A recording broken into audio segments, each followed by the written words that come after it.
Well, let's talk to Andreas Krieg. He's an assistant professor at the Defence Studies Department at King's College. He joins us live now from London. Donald Trump says he wants American troops out of Syria and it's time for someone else to step in. So is this Arab army going to work? Is it a good idea militarily? Right. Thanks for having me. I mean, it's part of an ongoing policy that the United States has been driving since the Obama administration, which is about the externalization of the burden of warfare, especially the cost of war, the political, the financial, and also the human cost to local surrogates. So we've seen them working with the SDF and initially even with the Free Syrian Army to do something that the American people are not willing to support to be done with their own troops. So this is quite an old narrative that is not unique to Donald Trump.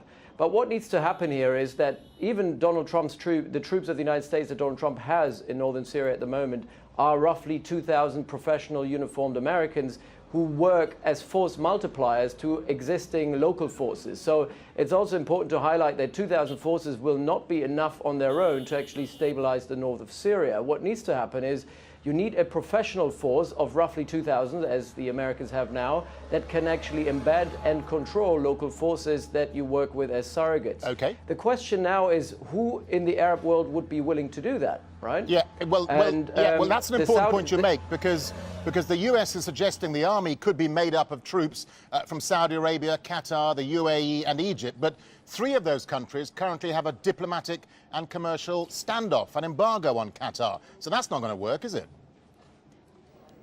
Absolutely. Apart from that, the GCC countries as a whole, including Saudi Arabia, don't have the capacity to fight another war or to fight a war overseas. That includes the UAE and Saudi Arabia, who are now bogged down in a war in Yemen that is very costly. They don't have the capacity to divert this away. Qatar has a very small military. They will not divert this away. So it's more realistic that the GCC will give funding. I don't think that the Qatar crisis is going to be an obstacle to a joint funding mission in northern Syria, but they will not commit troops.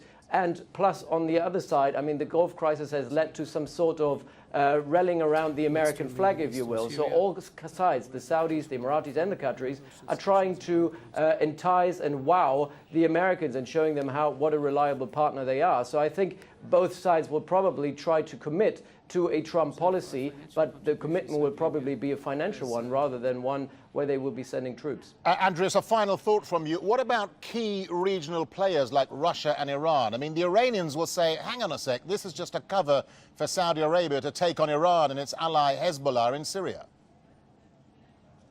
Absolutely. I think strategically, this has not been thought through at all. This is just a premature thought is completely underdeveloped.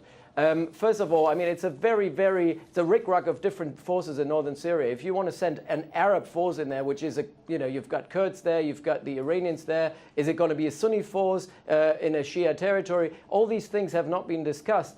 And quite frankly, if you want to make a commitment in northern Syria to take on the Russians or the Iranians, you would need a lot more than 2,000 boots on the ground. Andreas Krieg, thank you very much for talking to Al Jazeera.